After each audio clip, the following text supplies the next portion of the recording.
திருமணத்திற்கு பெண் கிடைக்காததால் சீன இளைஞர்கள் செய்யும் விபரீத முயற்சி, கடுமையாக எச்சரித்த அரசு. சீனாவில் மணப்பெண்கள் கிடைக்காமல் திண்டாடும் இளைஞர்கள் ஏமாற்றுக்காரர்களிடம் பணத்தை இழக்கிறார்களாம். குறிப்பாக வங்கதேச பெண்கள் சீன இளைஞர்களை ஏமாற்றி பல்காக அமௌண்ட்டை சுருட்டி விடுகிறார்களாம். இதனால் தங்கள் நாட்டு இளைஞர்களுக்கு சீனா வெளிப்படையாகவே ஒரு எச்சரிக்கை விடுத்துள்ளது. உலகில் அதிகம் மக்கள் தொகை கொண்ட நாடுகளின் பட்டியலில் இந்தியாவுக்கு அடுத்த இடத்தில் உள்ள நாடு சீனா. கடந்த பல தசாப்தங்களாக முதலிடத்தில் இருந்த சீனா கடுமையான மக்கள் தொகை கட்டுப்பாட்டு விதிகளை கொண்டு வந்து மக்கள் தொகையை கட்டுப்படுத்தியது. இந்த கெடுபிடிகளால் பல இன்னல்களை சீனா தற்போது சந்திப்பது வேறு கதை. அதாவது அங்கு ஆண்களுக்கு நிகரான பெண்கள் விகிதம் இல்லாததால் திருமணத்திற்கு பெண் கிடைக்காமல் சீன இளைஞர்கள் திண்டாடுகிறார்கள்.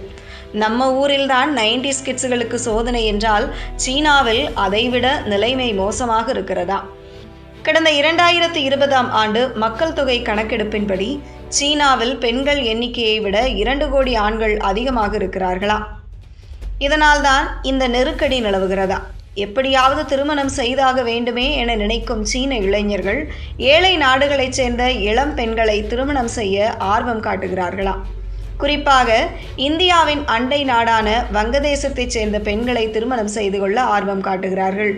தங்களுக்கு ஏற்ற மணப்பெண்ணை கண்டுபிடிக்க சில இளைஞர்கள் சீன மதிப்பில் ஆயிரக்கணக்கான யுவான்களை செலவு செய்கிறார்கள். ஆனால் இதனை பயன்படுத்தி பயங்கரமான மோசடிகளும் அங்கே அரங்கேறுகிறதா? அதாவது திருமணம் செய்து கொள்கிறேன் என்று சீனர்களை ஏமாற்றும் வெளிநாட்டு பெண்கள் பணம் கிடைத்ததும் எஸ்கேப் ஆகிவிடுகிறார்களாம். இதனால் சீன இளைஞர்கள் அதிகம் ஏமாற்றப்படுகிறார்கள். தொடர்ச்சியாக இத்தகைய சம்பவங்கள் நடப்பதால் சீனா தனது நாட்டு இளைஞர்களுக்கு அவசரமாக வார்னிங் ஒன்றை கொடுத்துள்ளது. அதாவது வெளிநாடுகளில் நடக்கும் திருமண மோசடி, ஆட்கடத்தல் ஆகியவற்றில் சிக்கிக்கொள்ளாமல் மக்கள் விழிப்புடன் இருக்க வேண்டும்.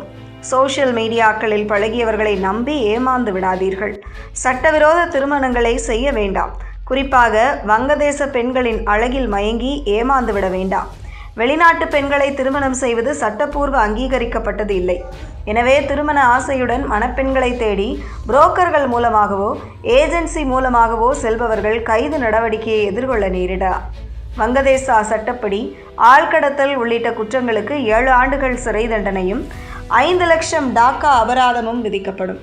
மரண தண்டனை கூட விதிக்க அந்நாட்டு சட்டத்தில் இடம் உள்ளது. சர்வதேச திருமணங்கள் என்பது பரஸ்பர சம்மதம் மற்றும் உண்மையான ஈர்ப்பு அடிப்படையில் கட்டமைக்கப்பட வேண்டும். மணப்பெண்ணை விலைக்கு வாங்குவது பெரும்பாலும் பணத்திற்காக மிரட்டி பறிப்பதற்கும் உடல் ரீதியான ஆபத்துகளுக்கும் வழிவகுக்கும் என்று தெரிய வந்துள்ளது. இதற்கு முன்பாக வியட்நாம், மியான்மர், லாவோஸ், பாகிஸ்தான், நேபாளம் ஆகிய நாடுகளில் உள்ள சீன தூதரகமும் தங்கள் நாட்டு மக்களுக்கு எச்சரிக்கை விடுத்திருந்தது.